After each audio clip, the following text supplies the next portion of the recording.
Pacers shocked the world with underdog journey. Indiana has defied expectations all postseason and now heads to the NBA Finals, ready to overachieve on the biggest stage yet. Like a lot of stories, the simplest way to begin is with the ending. In the case of the Indiana Pacers, the ending that really matters for where their team is now came 53 weeks ago. That's when the mighty Boston Celtics, rolling through a 16-3 postseason to the 2024 NBA Championship, swept the Pacers in 4 games. It was less a triumph by the Celtics than a pat on the head for an Indiana team that was in the Eastern Conference Finals before its time. The Pacers weren't ready. They were young, too porous defensively. Boston scored 133, 126, 114, and 105 points in last year's sweep, and rather surprised, having bumped off Milwaukee and New York as a 6th seed. To the outside world, this year's edition of the Pacers probably looked pretty similar. Still young, still known for the points they can post in a flash, still playing up through the East as the 4th seed that toppled Cleveland in the semifinals, and, most recently, the No-3 Knicks last week. Internally, though, the Pacers don't feel like overachievers at all. They learned, they grew, they changed from the experience and feedback of last spring. Some of the differences now are intangibles, absorbed individually and displayed collectively. Others are the result of hard work, whiteboard stuff, and diligent efforts on the practice court.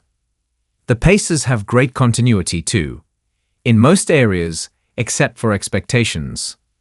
We got to the same spot last year, fell short, and we just worked our tails off to get back here, said Tyrese Haliburton, the point guard, leader, and face of the team. The buy-in from our whole group has been huge. Last year, all that was being said was that we couldn't win because we don't guard anybody and all we try to do is outscore people. Last season, Indiana averaged 123.3 points per game and gave up 120.2, good enough for that 6th-place finish and 47 victories. This season, they shaved more than 5 points per game off what they allowed. In efficiency, points per 100 possessions, the Pacers accepted a drop from 2nd to 9th offensively because they boosted themselves from 24th to 14th defensively. Our defense is something we've been working on steadfastly for over a year and a half, Coach Rick Carlisle said. The year started last year with really a different set of rules. We were playing small and even faster. It wasn't a team that had great defenders, but we've gotten better defenders. We've gotten bigger. We got Pascal Siakam in a February 2024 trade, and the guys co-signed on the importance of defense and everybody has participated in the growth.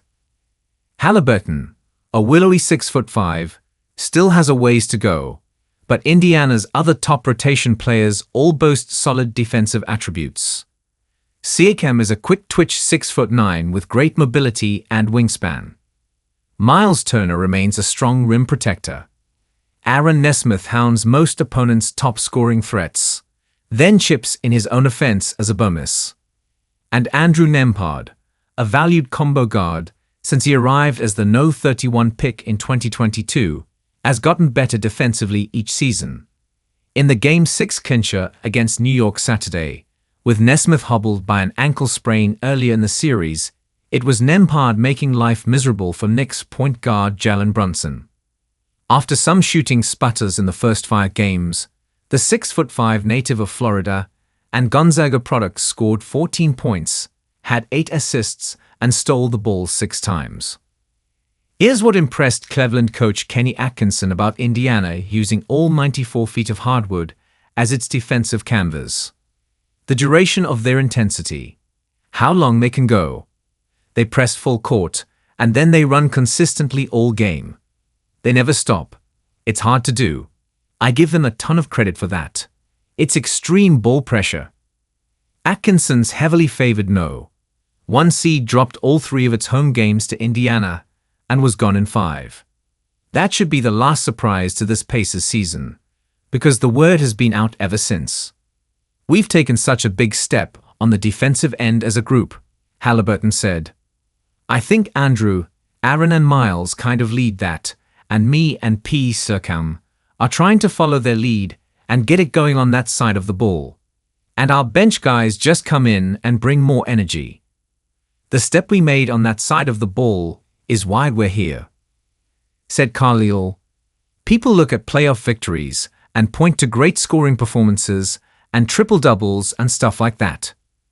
Series-defining plays oftentimes are loose ball effort plays. Offensively, they'd win collectively as well, with 7 players averaging at least 10 points. Not only were the Pacers tough to beat when Halliburton, 25-3, Siakam, 26-16, or Turner, 13-2, scored 20 points or more, they were a problem when Nembhard, 9-5, or Nesmith, 10-3, had 15 or more.